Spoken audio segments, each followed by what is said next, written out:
Well, all this month, ABC News is showcasing our country's strength and resilience in a special series we're calling America Strong.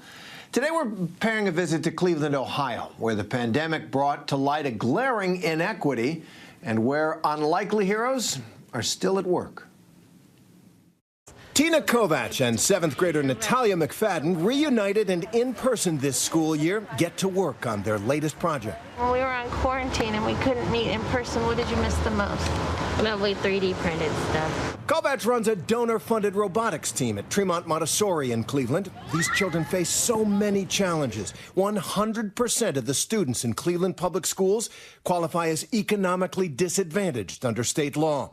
For Tina Kovac, herself a proud Cleveland native, giving these kids every opportunity is a personal mission. When I was younger, school was everything. I grew up very poor. I didn't have a lot of role models at home. When the pandemic closed Cleveland schools, Kovac and Cleveland Metro School District CEO Eric Gordon faced an immense challenge, staying connected to the kids. 37,000 kids all sent home to the worst connected city in the country, the highest childhood poverty in the country.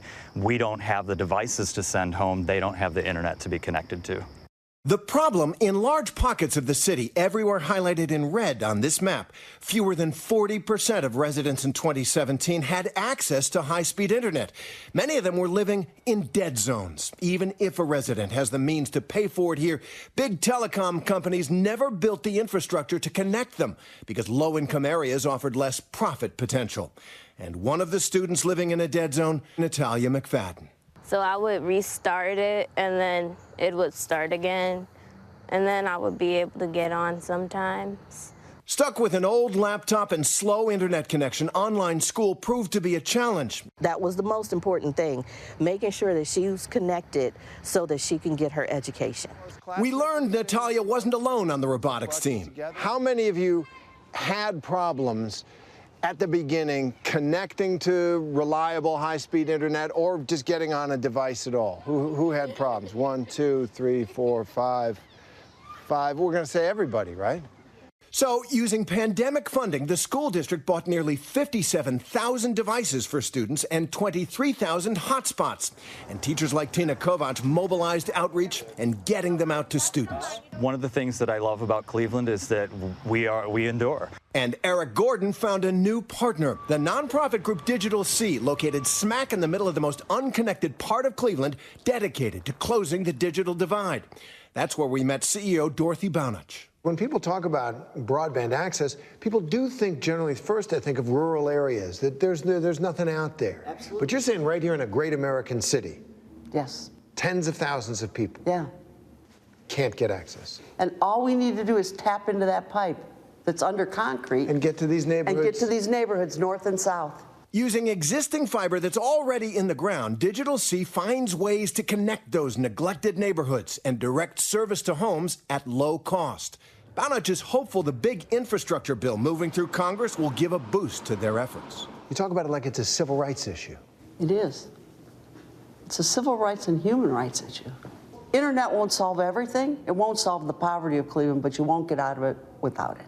At Tremont Montessori, Natalia McFadden and the rest of the robotics team are back at it in person. And after the struggle of the pandemic year, Tina Kovac sees a silver lining. It was painful, and it was stressful, and it was hard, but it was necessary. It's something that should have been done 20 years ago to bring our kids up to, I mean, just the fact that they finally have one-to-one technology. But the work isn't over in Cleveland. They say it takes a village, and sometimes it takes a city of teachers and families, nonprofit leaders and administrators to keep the fight alive, close that digital divide, make Cleveland strong and America strong.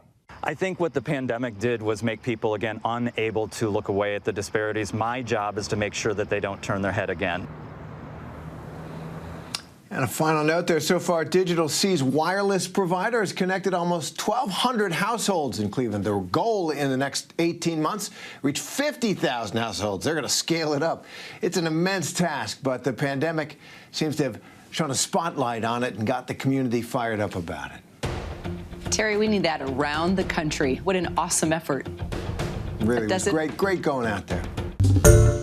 Hi, everyone. George Stephanopoulos here. Thanks for checking out the ABC News YouTube channel. If you'd like to get more videos, show highlights, and watch live event coverage, click on the right over here to subscribe to our channel. And don't forget to download the ABC News app for breaking news alerts. Thanks for watching.